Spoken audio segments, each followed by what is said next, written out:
आज जो है तो पूरा शहर अपना परेशानियों से जूझ रहा है। 2014 में पूरे औरंगाबाद के मुसलमानों ने हैदराबाद की आई हुई पार्टी वाइट वाइज को साथ दिया, एक एमएलए दिया, एक एमपी दिया। फिर भी जो है तो आज शहर पानी के लिए तरस रहा है, सड़कों के लिए तरस रहा है, कोई डेवलपमेंट के काम नहीं है। हम जो है तो कब तक अपने नुमाइंदों को चुन के देने के बाद भी रोते रहेंगे। ये जो है तो प्राइवेट फैक्ट्रियों में बच्चों को, कुछ बच्चों को लगा के काम के ऊपर ऐसा एहसान जताते हैं कि जैसे इन्होंने जो है तो गवर्नमेंट जॉब लगा दी है, जबकि 10 साल रिश्तेदार में थे। अब जो है तो औरंगाबाद के अंदर अकबर अवेसी आए और असद अवेसी आए, गलियों की धूल चाट रहे हैं, गली गली चक्कर काट रहे हैं, कह रहे हैं इम्तियाज जलील जो करते हैं उनको मत देखो, हमारी सूरत को देख के उठ लो। तो मैं इस स्टेज के माध्यम से अकबर अवेसी और असद अवेसी को यह पैगाम देता हूँ कि वो जो है तो कब तक माफी मांगेंगे, कब तक जो है तो आंसू बहाएंगे मगरमच्छ के। हमारे अबरार भाई ने बहुत अच्छी बात कही कि हमारे बाकी खासदार साहब को जो है तो उनकी अम्मी की याद आ गई और जो है तो बड़ा इमोशनल कार्ड चला जा रहा है। वो स्टेज पे रो रहे हैं बड़े आंसू बहा के, उनको उनकी हार नजर आ रही है क्योंकि उन्होंने कौम का काम नहीं किया, क्योंकि उन्होंने कौम की हमदर्दी नहीं की, क्योंकि उन्होंने कौम को जो है तो जेलों से नहीं छोड़ाया। किरारपुरे का जब मामला हुआ, जब जो है तो पुलिस ने अपने नौजवान बच्चों को टारगेट किया, उस वक्त इन्होंने नेशनल मीडिया पे आके ये बताया कि जो है तो बटन फिल्म ने हमला किया पुलिस पे और वहाँ पे कोई हिंदू नहीं था, जिसकी वजह से हिंदू बच गए और मुसलमान जेलों में रमजान के महीने में चले गए। उसके बाद जो है तो हमने वहां पे भी नहीं रुके, बड़े गांव के मामले में वैसी कादियानियों को जो है तो वकील लगा के दिए और इस बार भी कोई वकील जो है तो उनका केस नहीं लग रहा था, मगर हमारे प्यारे खासदार इम्तियाज जलील ने कादियानियों को वकील लगा के उनकी मदद की और जो है तो मुसलमानों को छोड़ दिया। कभी मंदिरों में घंटे बजाते हैं, कभी गुरुद्वारों में जाते हैं, जो है तो मुसलमान भावना चुन के जो है दूसरे समाज के पैरों में गिरते हैं। आदर्श बैंक के घोटाले के लोगों पे इतना भरोसा था कि वो कह रहे थे कि 1.25 लाख वोट मेरी जेब में है और मैं वन साइड खासदार चुन के आऊंगा। इस कदर अल्लाह ने उनको मुंह के बल गिराया। उनके जो शिरकिया अल्फाज थे, उनके जो शिरकिया काम थे, जो मंदिरों को और जो तो गुरुद्वारों को उन्होंने जो तो फंड दिया, मगर कभी कोई खबरस्तान नहीं दिया मुसलमानों को, कोई मस्जिद के काम में नहीं आए। और फिर जो तो जब इलेक्शन आता है तो हरा चोला पेड़ लेते हैं। जालना रोड पे अगर गए तो वहाँ पे उनके बोर्ड पे ना असद अवेसी की फोटो होती है, ना इम्तियाज जलील सिंगल फोटो लगा के हिंदू के वोट लेने के लिए ये कहते हैं अकबर अवेसी कि पूरे मराठवाड़े के मुसलमान जो है तो मराठा मुसलमान है। मैंने उनको ये पैगाम दिया कि आप मराठा होंगे, आपके वालिद मराठा होंगे, आपके भाई मराठा होंगे, हम प्योर मुसलमान और मुसलमान ही रहेंगे इंशाल्लाह। दूसरी बात मैं ये बताता हूँ कि जब से 2014 में एमआईएम यहाँ पे आई है, पूर्व विधानसभा से अतुल सावे जो है तो चुन के आ रहे हैं, बीजेपी की सीट चुन के आ रही है, जो कभी औरंगाबाद से चुन के नहीं आती थी। ये अतुल सावे वही अतुल सावे है जो मोरेश्वर सावे का बेटा है, जिसका बाबरी मस्जिद शहादत में बहुत बड़ा हाथ था। वहाँ की ईटें लाके इन लोगों ने बाथरूमों में लगाई है, टॉयलेटों में लगाई है और वो बड़ा फख्र महसूस करते हैं। ऐसे लोगों को जो है तो ताकत दी गई है, ऐसे लोगों को चुना के लाने का काम करते हैं। हम जो है तो 2014 में मैंने इलेक्शन लड़ा, 2019 में लड़ा, मैं 2007 से जो है तो हम की खिदमत करता हूँ। मैं बीएसपी का विधानसभा अध्यक्ष रह चुका हूँ, गाड़ी की पार्टी का जिला अध्यक्ष रह चुका हूँ और ये टाइम पे आके ये बाद में आगे ये बताते हैं कि वो डिवाइड करने के लिए लड़ रहे हैं। जब हम सियासत करेंगे तो हम इलेक्शन ही लड़ेंगे। हम जो है तो हमारा हक इलेक्शन लड़ना, बाबा साहब अम्बेडकर ने हमको संविधान में यह दिया है कि हम इलेक्शन लड़े। और ये जो है तो बताते हैं कि तलवानी ने जो है तो जायसवाल के हक में बैठा, तो मैं आपको बता दूं कि जो है तो जायसवाल के भी जो है तो चुन के आने के बाद उनके लोगों को तकलीफ नहीं रहता है। इम्तियाज जलील ने जब चुन के आए तो मुसलमानों को जुल्म खाया, नदीम राना के ऊपर हमला किया, लौस भाई के ऊपर हमला किया, इरफान अंसारी ने उनके वालिद पर हमला किया। इनके खिलाफ जो जाता है ये जो है तो गुंडागर्दी पे उतर आते हैं, इनके जो है तो चिंगले पिंगले हमले करते हैं। मैं उनको ये बता दूं ये स्टेज के माध्यम से कि जो कमजोर होते हैं उन पे हमले करते आते हैं, जिनमें ताकत है उनपे हमला करके दिखाए, उनको उनकी हमें याद आ जाएंगी इंशाल्लाह। आज मैं आप लोगों को ये बताना चाहता हूँ कि औरंगाबाद में आज जो एमएलए के इलेक्शन इन्होंने रखे हैं और जो भी चालू है, अब मैं तो ऐसा हूँ गंवार आदमी हूँ और अपने शहर का तुम्हारे जैसे काम करने वाला आदमी, मैं ये बताना चाहता हूँ कि अगर तुमको कौम की इतनी फिक्र है, कौम को अगर तुम्हारी इतनी जरूरत है, कौम को ने तुम्हारा चुन के दी हमेशा ही इम्तियाज जलील साहब से मैं उनके तरफ ये टारगेट कर रहा हूँ और हमारे डॉक्टर गफ्फर कादरी को मैं उनके साथ टारगेट कर रहा हूँ और अफसर खान को मैं ये बताना चाहता हूँ कि औरंगाबाद में तुम्हारा जिम्मेदार बना के दिए हमारे नौजवानों ने, बुजुर्गों ने। तो मेरे भाई लोग हर वक्त ये अपनी दाल पे रोटी खींचने का काम करते हैं। अरे तुमको इसकी कौम की फिक्र थी तो 5-5 दस जने तुम क्यों खड़े कर रहे, क्यों तुम इसकी फिक्र नहीं कर रहे? हमारे गांव के जो नौजवान है, बुजुर्ग है, इनके धंधे वाले की फिक्र करना चाहिए तुम लोगों ने। अरे तुमको हाजदार बनाए, तुमको आमदार बनाए, फिर तुम उसको होना मेरे को कुर्सी, मेरे को कुर्सी। अरे खाली हमारे ईश्वर भैया जैसे आदमी को खड़े कर दो, पीठ पे हाथ रख के तुमने डॉक्टर गफ्फर कादरी को क्या करती है? 1000 करोड़ के मालिक है, मगर मैं खड़े रहूंगा, 3 बार 4 बार टिकट मेरे कुछ दो, दूसरे को मत दो। अरे कौन सी है तुम्हारे धंधे है, कितनी तुम्हारी भूख है? अरे बस करो, कौन के फिक्र करो, तुम खानदार रह चुके, तुम्हारा को एमआईडीसी तुम्हारे हाथ में है, मगर तुमने कई गरीब बच्चों को कहीं लिया के वहां पे कहीं ड्यूटी नहीं दिए, कहीं काम नहीं किए, फिर तुम बोलते मैं कैसा। अरे ऐसा नहीं चलता। कोई राशन कार्ड में देखो, कहीं हमारे को ऑफिस में जा रहे तुम्हारे क्या काम हुआ, 10 राशन कार्ड के बना दे सके तुमने, फिर भी मेरी कौम इम्तियाज जलील कर रही है। अरे आंखें खोलो भाई लोग, आंखें खोलो। बड़े बड़े हिसाब कराने वाले यही लोगों का हाथ है, हर चीज में यही लोगों का हाथ है, मगर तुम्हारे धंधे वाली की जिसको भी कर रही है। तुम्हारी कहीं ऐसा कोई ऐसा बीमार पड़ जा रहा है ना घाटी में, उसमें कहीं फिक्र नहीं है मेरे भाई लोग, कहीं फिक्र नहीं है इनको फिक्र है तो इनको सिर्फ कुर्सी की फिक्र है। हाँ, अरे कब तक ये भूख चलेगी? कम से कम मेरी माँ भाइयों की फिक्र करो, कम से कम मेरी माँ भाइयों को देखा मैं दिल्ली रोटी का हॉस्पिटल तुमने बनाना चाहिए था। आज हॉस्पिटल में जाके देखते हैं तो 25,000 रुपए मांग रही हो डिलीवरी के, 30,000 रुपए मांग रही हो डिलीवरी के। अरे आज घाटी में जाके देखो पूरी बेड फुल है। हाँ, आज जैसे तुम लोग रोड पे बैठे हैं ना, तो ऐसी डिलीवरी की माँ बहना मेरी वहाँ घाटी में बैठी हुई है रोड पे, वहाँ देखो जाके कम से कम। अरे इम्तियाज भाई, अरे डॉक्टर साहब, अरे यार यहाँ आओ, अरे मेरे को बहुत दर्द हो रहा, मगर मेरे को यहाँ ले जाने वाला कोई नहीं है। तुमने ये नहीं बोलते वो डॉक्टर टीम को जाके वहाँ पे घाटी के टीम को कि तू इसके अंदर भेज बोला? हाँ, नहीं पूछे तुमने। ये मुद्दों की बात किसने करे? नहीं करे। तो मेरा ये जज्बात, मेरा कहूँ, कोई भी आएगा रास्ते का चलने वाला नबी के शान में गुस्ताखी करता तो अपने पावर में रहकर उसका कुछ भी उखाड़ सकते तुम। क्या काम किया तुम्हारे पीछे पब्लिक है? हाँ, अरे तुम्हारी पोजीशन नहीं है, एक दूसरी पोजीशन के पीआई के सामने अगर तुम खड़े रहते तो पीआई तुमको इज्जत नहीं देता। क्या पावर है तुम्हारे काम का? क्या पावर है तुम्हारे काम का? ऐसा नहीं होता है। जब पब्लिक तुम्हारे पीछे है तो तुम प्रेशर में काम करो, मगर तुम्हारे कोई बोलने वाला नहीं है ना।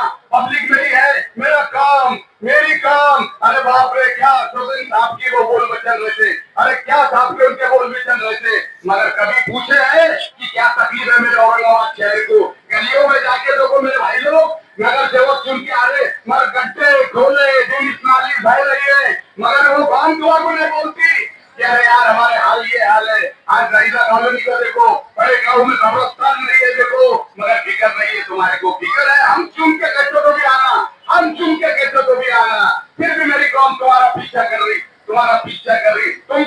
तुम पैसे दो मत दो, मगर वोट तुमको डाल रहे और तुम बीजेपी को चुना के जीतने का एक हक तुम्हारे रहते। इधर से वोट सेटिंग करो और इधर से काम बना दो इनका। आज्ञा बोलो, बुरा लगा तो बोलता कौन? भाई में भाई, एक ही भाई, मुश्ताक बिल्डर, समझे? आपको बुरा लगा होगा भैया तो जज्बा रहे, बोलता हूँ तो बोलता हूँ, फिर खोल के बोलता हूँ। कोई गरीब आदमी को तुमने क्यों करे? अरे तुम जिम्मेदार थे ना यार औरंगाबाद शहर के, तुम्हारा काम था कि 5-50 कितने खड़े रहे, तुम आज कितने खड़े रहे, मगर तुमने वहां पे खड़े रह के जिम्मेदारों ने बैठ के बोलना था। एक आधे गरीब आदमी को खड़े कर दो, राणा भाई को, मैं तो भाई को खड़े कर दो, और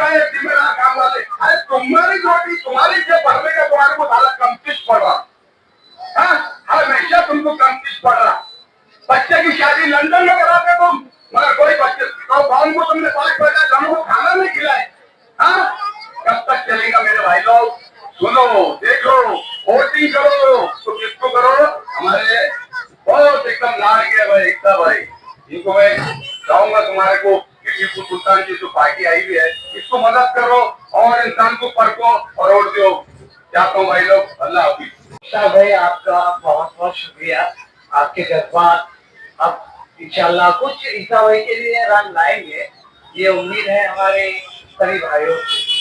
और अभी तो ऐसा कुछ वीडियो देखने में आया है कि रो दे रहे, इमोशनल, अम्मी की याद आ रही। तो ऐसा अम्मी जो है तो इंतजार करते थे टीवी पे, वो कैमरे में जो है ना वो। फिर उसके बाद जो है तो 2 बजे रास्ता रहते कहाँ थे भाई, कौन से काम के काम करते थे आप, हाँ? कहाँ रहते थे 2 बजे रास्ता? फिर उसके बाद बोले कि मेरे को एमएलए में कोई इंटरेस्ट नहीं है, खड़े नहीं रहना है, मेरे को लाल बत्ती की गाड़ी होना, मैं टाए टाए जो मेरे को हराने के पीछे लगा हुआ है मैं उसके घर के सामने से जाऊंगा ऐसा भाई। तो वो पहले आपकी खासदार के टाइम टाई टाई पहले बता दिया उन्होंने, अब दूसरी बारी टाई टाई बजने की बारी है। बस मैं इतना ही बोलूंगा, इंशाल्लाह 20 तारीख को ईसा भाई को कामयाब बनाइए, ये आप लोगों से गुजारिश है।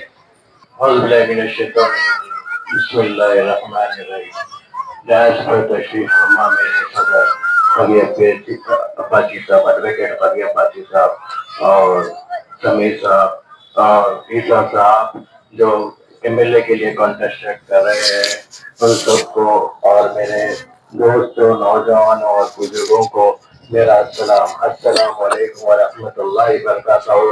और मैं आपको आज जल्दी से मुखातिब करना चाह रहा हूँ AIMIM मिल्लत की तरफ से आप लोगों को ये पैगाम देना चाह रहा हूँ।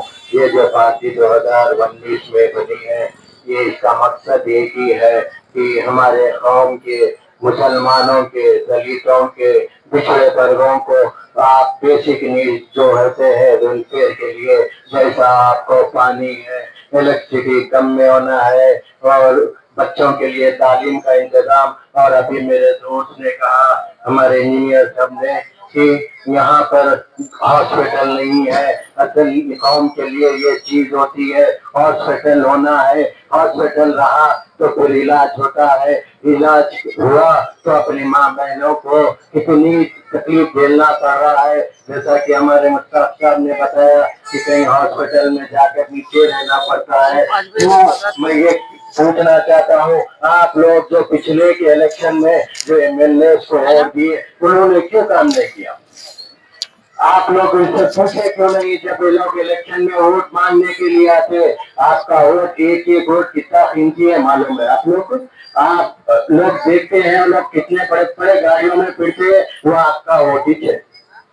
आपके वोट से वो लोग वो गाड़ियां लेते हैं, वो लोग हेलीकॉप्टर में फिरते हैं, वो लोग बड़े बड़े मंदिरों में रहते हैं। आप अगर सोचिए आपका एक वोट वो लोग को ऐसा दे सकता है तो वो वोट आपको आपके बेसिक नीड दे जा सकता है। जैसा कि तालीम है यहाँ पर कि बच्चे जितने भी दिख रहे हैं, तो मैं ये समझता हूँ कि ज्यादा तालीम याफ्ता नहीं है। तो अगर रहे थे तो वो लोग आज कहाँ कहाँ अपने डॉक्टर इंजीनियर बनते थे। क्या आप लोग तालीम याफ्ता बनना नहीं चाहते? हाथ उठाकर बोलिए, बनना चाह रहे आप लोग? देखो छोटे छोटे बच्चे हाथ उठा रहे हैं, को खुशी है, सपना है कि लोग बड़े होकर डॉक्टर बने, इंजीनियर बने, वकील बने और मेरे माँ बहनों को एक अच्छा हॉस्पिटल मिले कि लोग बाहर जो गवर्नमेंट हॉस्पिटल में जाकर फर्क ना पड़े। अगर आप यासीन साहब को जो 7 नंबर आपको मालूम है कहाँ से शुरू होता है? साथ होता है वो। अगर आप उससे पसंद बताएंगे, यासीन साहब आएंगे तो हम हर गली में वॉलंटियर भी जाएंगे, हर गली में जो तकलीफ है दूर करेंगे। ये बोलने वाले की जमात नहीं है, करने वालों की जमात है वो। अगर हमारे यासीन साहब जीत गए इंशाअल्लाह तो हर गली में, हर एक नुक्कड़ पर आपको क्लिनिक होगा, हर बस्ती में 100 बेड हॉस्पिटल हुकूमत से हम गिरे भगवान पकड़ के लेंगे, उसमें हमारे माँ बहनों का इलाज होगा, छोटे छोटे बच्चों का इलाज होगा, और हर गली में एक स्कूल होगा, मॉडल स्कूल होगा, रेजिडेंशियल स्कूल होगा, जैसा मेरे हैदराबाद में है। वहाँ के बच्चे रेजिडेंशियल स्कूल में पढ़ते हैं, IAS बन रहे हैं, डॉक्टर बन रहे हैं, इंजीनियर बन रहे हैं, पुलिस वाले बन रहे हैं, आर्मी में जा रहे हैं, यहाँ से भी वैसे ही जाएंगे। अब ये नहीं चलेगा, आप लोग खाली वोट डाल दिए, वो लोग आके जवान खर्च करें। अब आप लोग की जिम्मेदारी है, आप लोग बड़े लोग जो वोट डालकर अभी तक पछता रहे, अभी भी रसीद वोट डालकर ये मासूम बच्चों का मुस्तकबिल खराब करना चाह रहे हैं, तो आपका वोट जाया करिए। मैं नहीं समझता कि आपके बच्चों के मुस्तकबिल के लिए है, और वोट को सही इस्तेमाल करिए, ताकि आप लोग को पानी की सहूलियत हो और इलेक्ट्रिसिटी।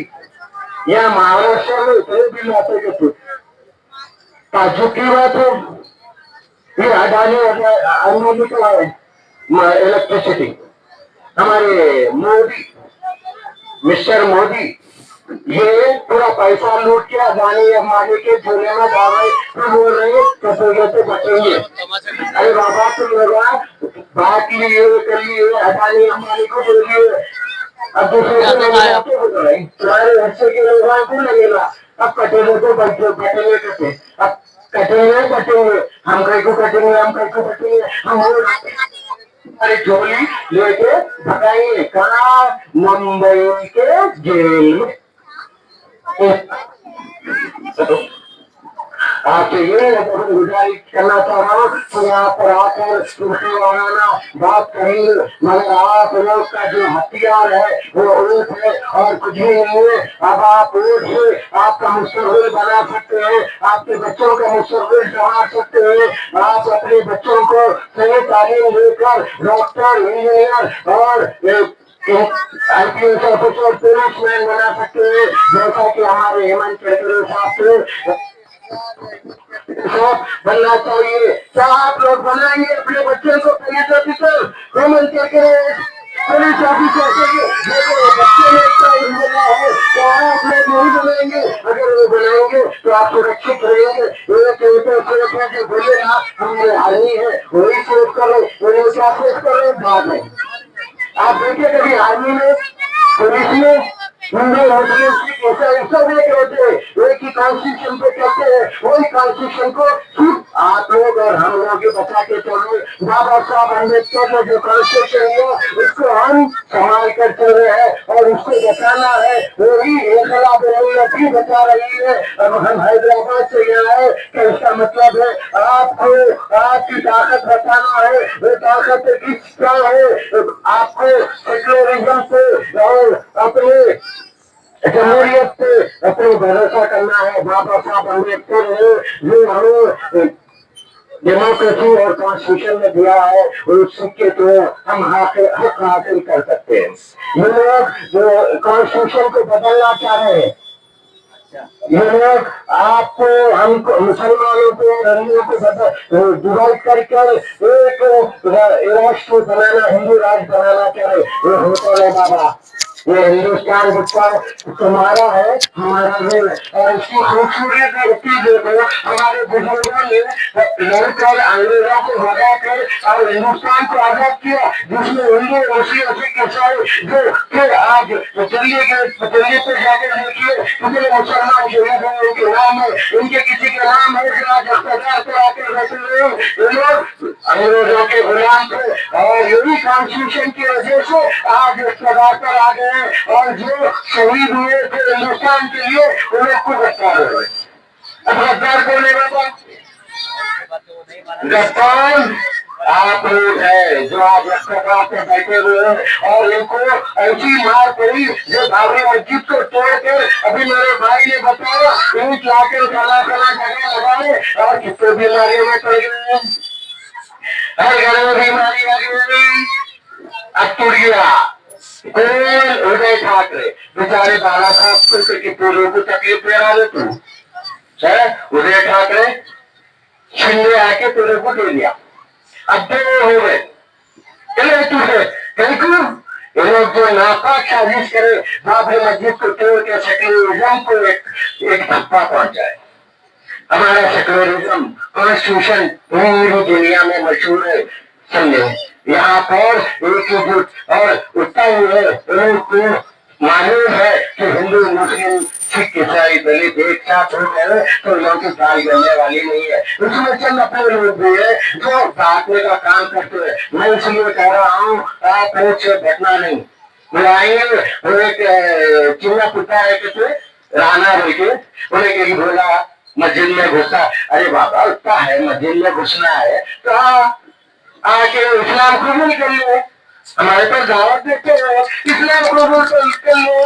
उसके बाद पीसफुल लाइफ की सबके साथ लेकर जैसे मुसलमान पीसफुल लाइफ जीता तुमने ना मुझे चलने की जरूरत नहीं है। तो घुसा अगर नापाक नदियों से घुसा तो फिर जाता नहीं सुना ना। और राज ठाकरे बेचारा उसका हाल तो ऐसा है चलने के असराने की ऐसा है पूरे मेरे साथ चलो आगे उधर पीछे पलट के देखा तो इसके साथ कोई नहीं और उसके साथ कोई नहीं कोई नहीं। ये भी एक राज है उन्होंने भी बहुत प्रक्रिया बना था। हम बाबरी मस्जिद को क्या करिए करे क्या हुआ अल्लाह की मार पड़ी और ये लोग टुकड़े टुकड़े हो गए और टुकड़े टुकड़े गए इमाम से फिर लोग बोलते टुकड़े टुकड़े। आपको हम सबको मिलकर अपने कॉन्स्टिट्यूशन को बचाना है। कॉन्स्टिट्यूशन को सिर्फ मिलकर बचाइए। तो आप 20 तारीख के दिन हमारे यासीन साहब को यासीन का मतलब मालूम है आपको इजाजत करने वाला और यासीन शरीफ जानते हैं। इसलिए मैं ये चाहता हूँ कि आप लोग सुबह मगर की नमाज पढ़कर यासीन पढ़कर हमारे 7 नंबर पर यासीन को दे और ये यासीन आप जीत लेकर हम इंशाअल्लाह हर घर में हर सहूलत पहुंचाएंगे। जैसा कि बेसिक नीड्स है पानी की और इलेक्ट्रिसिटी का कुछ प्रॉब्लम है और यहाँ पर देख रहा हूँ छोटे छोटे झोपड़ियाँ हैं उसको हम गवर्नमेंट की तरफ से 2 बेडरूम माहौल बनाएंगे। और वक्त वोट की है ये वक्त पे तो बड़े बड़े लोग बिल्डर कब्जा करके रखे हुए हैं। हम उसको भी छीनेंगे और अपने जो भाइयों को है माँ बहनों को जिसको घर नहीं है वो घर जो वहां पर घर बनाकर हुकूमत से कर लेकर बनाएंगे। क्या आप उसमें साथ देंगे? आपको घर बनाने में साथ देंगे आप साथ देंगे आपको घर में तो आपको 7 नंबर पे वोट देने का है। आप 7 नंबर पे बटन लगाएंगे तो हम लोग फैसिलिटी देंगे आपका मुस्तकबिल ऐसा होगा। अगर आपने यासीन साहब को जिताया तो मैं वादा करता हूँ यासीन साहब को दूसरे दिन से इलेक्शन खत्म होते ऐसा नहीं कि वो जीत रही और जीत रही है और दूसरे दिन से मेरा को भी कहता होना हर घर में क्या क्या पकाने हैं हर गली में एक वॉलंटियर होना। वो वॉलंटियर क्या करेंगे? वो वॉलंटियर जैसा जमा करेंगे कितने बच्चे पढ़ रहे हैं किसी क्लास में और कुछ माँ बहन को हमारे क्या तकलीफ है उसका इलाज करेंगे। एनजीओ को पकड़ेंगे हम एनजीओ लाएंगे और एनजीओ क्या रहेंगे आपको दवाखाने का आपको जो जरासीम है उसका इलाज के लिए और जो बच्चे नहीं पढ़ रहे हैं वो लोग को भी हम पढ़ाएंगे। और मैं यहाँ चाहता हूँ कि जो पढ़े हुए बच्चे हैं मैं सुन रहा था कि यहाँ पर गाइडेंस नहीं है। एक साहब जो एमएलए के लिए ठहरे हुए हैं खैर मैं नाम नहीं लेना चाह रहा हूँ उनके उस कॉलेजेस है मगर इंटर की फीस 25,000 की कई गुजारा अल्लाह ताला तुम्हारे को दिया ना उसमें मेरी नाशुक्री लो एग्जाम फीस लो आपके मेंटेनेंस के फीस लो कितनी होती था 5,000 25,000 ले ले। अगर वैसा रहेगा तो हम भी कोचिंग सेंटर्स खोलेंगे बच्चों को यहाँ से पढ़ाएंगे उन लोग की फीस देकर स्कॉलरशिप लेंगे हुकूमत से गिरफ्तार पकड़ कर स्कॉलरशिप दिलाएंगे और बच्चों को आगे बढ़ाएंगे। यूपीएससी में जरूरी है, आईपीएससी में आईपीएस बनाने में, आईएएस बनाने में और वकील बनाने में वकील होना जरूरी है। मेरी बात को याद रखो, हर जगह एडवोकेट होना जरूरी है, आईपीएस आईएएस होना जरूरी है। आप लोग तो ऐसा ही गुमराह होंगे और गुमराह होते रहेंगे। इंशाअल्लाह यासीन साहब अगर जीत लेंगे और जीतने के बाद हम ये जोर से करेंगे इलेक्शन के बाद, और ये काम हम बेटा लेकर हर बच्चे के लिए, हर दवाखाने के लिए एक छोटा मॉडल क्लिनिक डालेंगे। आपसे यही गुजारिश कर रहा हूँ, बटना नहीं है। ये लोग जो ठहरे हुए हैं यहाँ औरंगाबाद से, कितने हैं हमारे माइनॉरिटीज के एमएलए ठहरे हुए, क्या उनको जरूर खैरियत नहीं है? वो रामगिरी कहते सरकार की शान में गुस्ताखी करा, ये लोग जाके भूखा करना था सेक्रेटरी में, जब तक उसको गिरफ्तार करके जेल में ले जाएंगे हम आगे नहीं हटते। रोजे रह जाना था, वहां जाके खाना नहीं खाना था, 1 महीना बैठ जाना था, कैसे नहीं होता था बेटा। खाली अभी से दिया था, इतनी जरूरत नहीं रही आप लोग की, कुछ बड़े तो होगा नहीं है।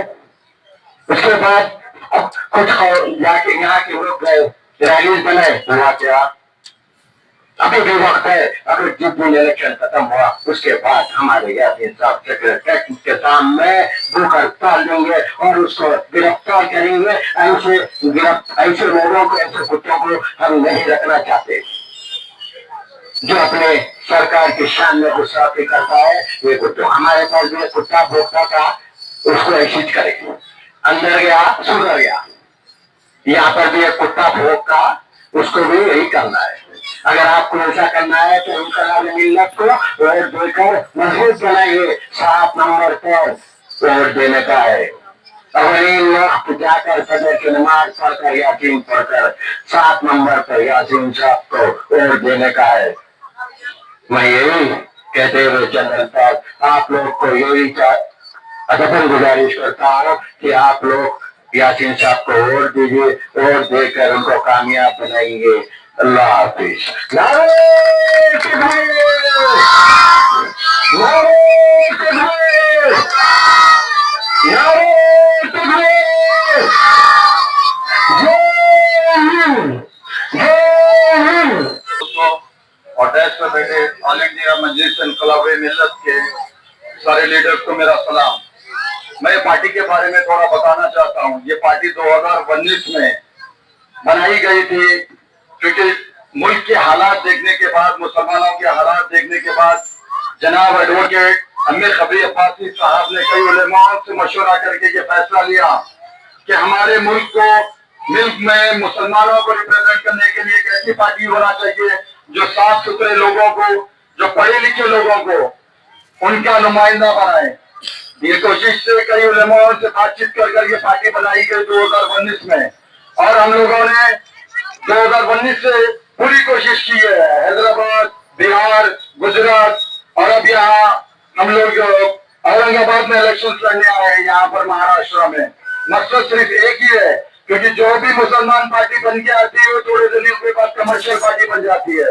उनका मकसद यही होता है कि ऐसे मालदार लोगों को टिकट दिया जाए, उनके पैसे से पार्टी का जेब भरा जाए, और जब वो इख्तियार पे आते हैं तो वो सिर्फ अपनी जगह बदलते हैं, आपकी कोई फिक्र नहीं होती है। 70 साल से मुसलमानों को बेवकूफ बनाया जा रहा है, उनको पता है, और 70 साल की बना सकते हैं। लेकिन इसमें पूरी गलती सिर्फ उनकी नहीं है, बहुत सारी गलती हम मुसलमानों की भी है, क्योंकि अल्लाह सुब्हानहू तआला ने हमें अक्ल सलीम दी है, हमें दिमाग दिया है। हमें चाहिए कि हमने एक बार ठोकर खाने वाला फिर दूसरी बार ठोकर खाता है, तीसरी बार ठोकर खाता है, तो उसको बेवकूफ कहते हैं। जब हमें अल्लाह सुब्हानहू तआला ने हमें जब दिमाग दिया है तो हमें अपने दिमाग का इस्तेमाल करके हमारे बीच में से कोई ऐसे नुमाइंदे को चुनना चाहिए जो हमारे बीच का हो, पढ़ा लिखा हो, साफ सुथरा हो, और उसे जज्बा हो कि हमारे लिए वो काम करे, हमारे डेवलपमेंट के लिए बात करे। आज जहां भी देखते हो हिंदुस्तान में वहां सिर्फ यही चलता है, 80% को 20% से खतरा है, 20% को 80% से खतरा है। मुसलमान अपने वोट बेच रहे हैं, बस खतरे की, डर की राजनीति चल रही है। कोई ये बात नहीं कर रहा है कि हम आने पर मुसलमान, हम तुम्हारे लिए रोटी, कपड़ा, मकान, मेडिसिन, मेडिकल व्यवस्था, एजुकेशन और आपके डेवलपमेंट के लिए बात करेंगे। कुछ नहीं चल रहा, बस यही चल रहा है। और ऐसा नहीं है कि हमारे बड़े बूढ़ों ने इस आजादी के लिए कुर्बानी नहीं दी। मुझे एक शेर याद आता है राहत साहब का, यहाँ की मिट्टी में है शामिल खून हर किसी का, किसी के बाप का हिंदुस्तान थोड़ी है। तो हमारे बाप दादाओं ने, हमारे सैकड़ों उलेमाओं ने इस आजादी के लिए कुर्बानी दी, अपने जान और माल की कुर्बानियां दी है, तब जाके हमें ये आजादी मिली है। आज हमें कुछ हमारे खाने पे इनको परेशानी है, हमारे पीने पे परेशानी है, हमारे नमाज पढ़ने पे परेशानी है, हमारी हर वो चीज पे इनसे परेशानी है। क्यों? इसकी वजह क्या है? इसकी वजह हम हैं, क्योंकि हम जब तक ये गवर्नमेंट का हिस्सा नहीं बनेंगे तब तक हमारे लिए कोई डेवलपमेंट या कोई हमारे हक में बात करने वाला नहीं होगा। उनको पता है बस चंद वोटों के लिए ये कौम बिक जाएगी, चंद झूठे वादों के लिए हम बेवकूफ बन जाएंगे, क्योंकि ऐसे ही होते आ रहा है। मगर अब नहीं तो कभी नहीं। आप लोग कब समझोगे? आज आपके बीच एक हैदराबाद से पार्टी आई है, आकर हमने कई सारे नुमाइंदों के बीच में से हमें कई पैसों के ऑफर मिले थे।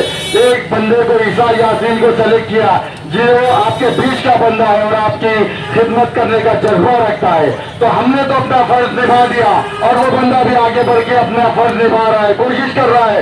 माली तौर पे इतने जानदार नहीं है, मगर कोशिश यही है कि आपके बीच में से आपके लिए खिदमत करेंगे। खिदमत का जज्बा लेके बंदा आ रहा है। अब ये आपका फर्ज बनता है कि 20 नवंबर को सिर्फ छुट्टी ना समझे, ये न बोले कि बेगम आज छुट्टी का दिन है बिरयानी बनाओ, बेगम आज छुट्टी का दिन है नारी बनाओ। ऐसा नहीं, वो बिल्कुल बनाइए, लेकिन अलग सुबह उठिए, जाइए, अपने वोट का इस्तेमाल कीजिए।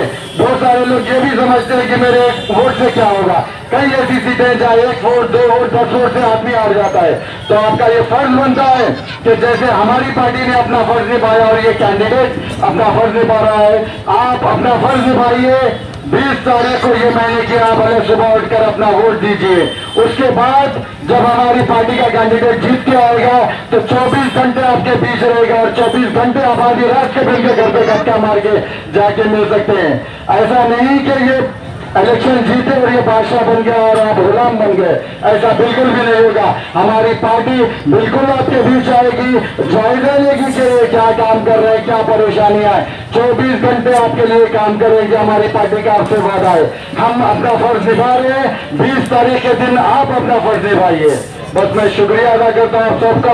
और अगले मुखातिब जनाब M A Khabi Abbasi, high court advocate Telangana और इस पार्टी के फाउंडर और सदर एमए खबी अब्बासी। बिस्मिल्लाहिर्रहमानिर्रहीम। इस डायस पे बैठे हमारे नेशनल जनरल सेक्रेटरी समी आजाद साहब, डॉक्टर नसीरुद्दीन साहब, रिजवान साहब, आज के नौशा ईसा यासीन साहब और मेरी आवाज़ सुनने वाले भाइयों बहनों और पर्दा नशीन बहनों, सबको मेरा सलाम। जैसे कि आप लोग जानते हैं इलेक्शन आ गया है और आपके दरमियान में मुख्तलिफ पार्टियां घूम रही है। कोई कहता भाई हमारे को वोट डालो, कोई कहता हमारे को वोट डालो, हम आपको इतने पैसे देंगे, हम आपको उतने पैसे देंगे। भाई पैसे देने से, पैसे लेने से कुछ फायदा नहीं है। आपका वोट आपका ही मुस्तकबिल नहीं, आने वाले आपके बच्चों का मुस्तकबिल है, औरंगाबाद का मुस्तकबिल है, महाराष्ट्र का मुस्तकबिल है, हिंदुस्तान का मुस्तकबिल है। अगर आप अपना वोट एक बार दे देंगे तो बार बार उनके घर फिरना पड़ेगा। आप अपना वोट सही आदमी को दीजिए और उसको जिताइए, उससे काम लीजिए। हमारे बीच में ईसा यासीन साहब जो नौजवान शख्सियत है, हमने उन्हें टिकट दिया है। मैं आप सबसे अपील करता हूँ 20 तारीख को अलग सुबह पोलिंग स्टेशन जाइए और 7 नंबर पे हमारी पार्टी का सिंबल है, उनको भारी अक्सरियत से जिताइए, कामयाब करिए और उनसे काम लीजिए। अब यहाँ पर 2 पार्टी आ रहे हैं, एक है AIMIM, दूसरा है AIMIM। वो 6 पे है या 7 पे? अब 6 बोले तो आपको मालूम है 6। अब वो 6 को डालना नहीं है, अब 7 को डालना है भाई। 6 का वक्त खत्म होगा। पतंग बहुत उड़ा लिए, पतंग बेमान होती है, पतंग करते दूसरे की हो जाती, पतंग करते दूसरे की हो जाती, इसी तरह जीतते दूसरों के हो जाते। पतंग को फाड़िए, उसके हत्थे तोड़िए और इनका लिफाफा बना के जेब में रख लीजिए। तो लिफाफे में पैसे तो भी रख सकते आप, तो आपका फर्ज बनता एक बार इनको मौका दीजिए, एक बार इनको मौका दीजिए। यहाँ पर दो शेरवानियां कर रहे हैं, आप लोगों को मालूम है, एक बड़ी शेरवानी है, छोटी शेरवानी। छोटी शेरवानी क्या करती, क्या बोली आप लोगों को पता है? या अवैसी मदद या दारुसलाम मदद, नाउज़ुबिल्लाह, शिर्क कर दिया उन्होंने, शिर्क कर दिए, इस्लाम से खारिज हो गए। मैं यहाँ के मुफ्तियों से ये सवाल करता हूँ, मैं पूछता हूँ, क्या इनके लिए कोई फतवा नहीं है? क्या खाली वोटों के लिए फतवा है? ये इस्लाम से खारिज हो चुके हैं, ये अल्लाह की शान में गुस्ताखी कर लिए। ऐसे आदमी की पार्टी को वोट देना चाहिए क्या? सोच लीजिए आप, ये खारिज हो चुके हैं। आपका फर्ज बनता 20 तारीख के दिन अपना वोट, कीमती वोट ईसा यासीन को डालिए और भारी अक्सरियत से जिताइए। बीजेपी के बारे में तो आपको मालूम है, मेरे को बोलने की जरूरत नहीं है। मॉब लिंचिंग से लेके जिहाद बोल के, टेररिस्ट बोल के, हमारे पर्दे से परेशानी, हमारी शेरवानी से परेशानी, हमारे मस्जिद से परेशानी, हुजूर की शान में गुस्ताखी करते। अगर आप अपना वोट डिवाइड करेंगे, एक बीएसपी को, एक कांग्रेस को, एक एसपी को, एक फलाना को, तो डायरेक्टली और इनडायरेक्टली बीजेपी की मदद हुई। बीजेपी को वोट मिलना क्या है? हुजूर की शान में गुस्ताखी करने वाले को वोट मिलने के बराबर है। ये जहन में बिठा लीजिए। आप अपना कीमती वोट डिवाइड मत कीजिए, आप अपना वोट कीमती वोट डिवाइड मत कीजिए। एक पार्टी को चुनिए, एक नौजवान शख्स को चुनिए। इससे पहले से बहुत पार्टियां थी, क्या करे आपके लिए बताइए आप मेरे को, क्या करे आप लोगों के लिए? कांग्रेस तो खुली किताब है, 70 साल से हुकूमत करी, क्या करी कांग्रेस मुसलमानों के लिए? क्या करी? बाबरी मस्जिद शहीद कर दी, शीरा निवास करे, वहां पर बाबरी मस्जिद का दरवाजा खुलने वाले हुई, उनकी हुकूमत में बाबरी मस्जिद शहीद हुई। क्या बाबरी मस्जिद की शहादत मुसलमान भूल सकता है? क्या बताइए आप मेरे को, नहीं भूल सकता। बाबरी मस्जिद की बाबरी मस्जिद है, बाबरी मस्जिद रहेंगी वहां हमारे दिलों में। ये इनकलाब पार्टी पूरे हिंदुस्तान के मुसलमानों की क़यादत है, पूरे हिंदुस्तान के मुसलमानों भाई और बहनों की क़यादत है। ये आपके बीच में, आपके दरमियान में बहुत साफ सुथरी पार्टी है। हमारी पार्टी का मंशा है रोटी, कपड़ा और मकान। रोटी बेसिक नेसेसिटी है, रोटी, कपड़ा और मकान। करप्शन पे हम लड़ेंगे, करप्शन जो कि हिंदुस्तान को पगला करते जा रहा है, करप्शन पे हम लड़ेंगे। रोटी, कपड़ा, मकान पे लड़ेंगे, अनएम्प्लॉयमेंट पे लड़ेंगे, महिलाओं के लिए लड़ेंगे, महिलाओं के कोटे के लिए लड़ेंगे, महिला कोटों में भी मुस्लिम महिलाओं के कोटों के लिए लड़ेंगे। तो मैं आप लोगों को ये दरखास्त करता हूँ, एक बार एएम इनकलाब पार्टी का साथ दीजिए, एक बदलाव लाइए, चेंज लाइए। घर घर इनकलाब, हर घर इनकलाब लाने की जरूरत है, गली गली इनकलाब, हर गली इनकलाब लाने की जरूरत है। जब तक चेंज नहीं आएगा बदलाव नहीं आएगा, जब तक चेंज नहीं आएगा बदलाव नहीं आएगा। अभी नहीं तो कभी नहीं, अभी नहीं तो कभी नहीं। जहन में बिठा लीजिए, एएम इनकलाब पार्टी ऐसी पार्टी है, बड़ी साफ सुथरी पार्टी है, आपके दरमियान में रहेंगी 24/7। एक बार मौका दीजिए, एक बार मौका दीजिए कि एएम इनकलाब पार्टी को वोट देके भारी अक्सरियत से जिताइए। आपके बीच में जो ईसा यासीन साहब है, सोशल एक्टिविस्ट रह चुके हैं, 10-15 साल से आप लोगों के बीच में खिदमत कर रहे हैं, ये आप लोग बाखूबी जानते हैं। इनका इंट्रोडक्शन देने की जरूरत भी नहीं है, तो कंफ्यूज मत होइए। हमारे को 20 तारीख को 7 नंबर पे वोट डालना है, दूसरे नंबर पे वोट दबाना नहीं है। अगर आप दबाएंगे वोट डिवाइड हो जाएगा, वोट डिवाइड होगा तो डायरेक्टली और इनडायरेक्टली बीजेपी आ जाएंगी। ये जहन में बिठा लीजिए, ऐसा मौका फिर नहीं मिलता आप लोगों को। ऐसा जो है तो आने वाले हालात ऐसे बन ही नहीं सकते। तो मैं आप लोगों को फिर से एक बार तकलीफ बोलूं या एहसान बोलूं, एक बार एहसान कर दीजिए ईसा यासीन पर, इंशाअल्लाह ताला जिंदगी भर आपकी खिदमत करते रहेंगे। शुक्रिया, खुदा हाफिज़। इस्तकबाल का प्रोग्राम शुरू होगा अभी। औरंगाबाद पूर्व के कैंडिडेट ईसा यासीन साहब ऑल इंडिया मजलिस इनकलाब मिल्लत के बानी व सदर एडवोकेट कबीर साहब का इस्तकबाल करेंगे।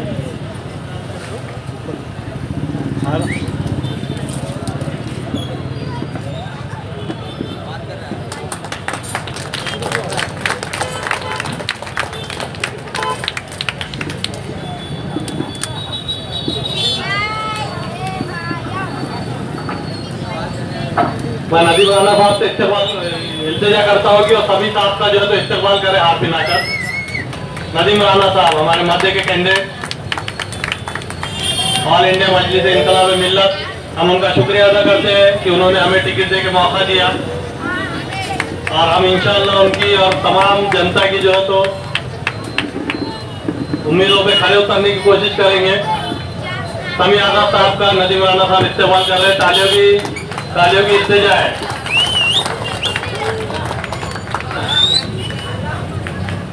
हमारे अबरार जो है तो हमारे सदर साहब का इस्तेमाल करेंगे। एडवोकेट खबीर अफरीद साहब का इस्तेमाल अबरार कर रहे हैं।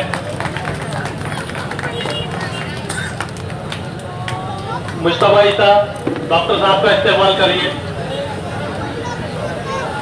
डॉक्टर नसीर साहब का। मुश्ताक बिल्डर से मैं रिक्वेस्ट करता हूँ कि वो आके रिजवान भाई का इस्तेमाल करें। मुश्ताक बिल्डर हमारे मोंडे की आन बान शान, नौजवानों के दिलों की धड़कन मुश्ताक बिल्डर।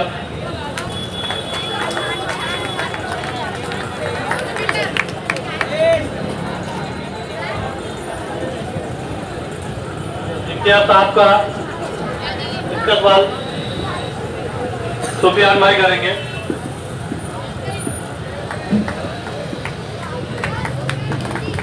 अबरार भाई मुश्ताक बिल्डर का इस्तेमाल करिए। मुश्ताक बिल्डर का अबरार शिफ्ट कर रहे हैं इस्तेमाल।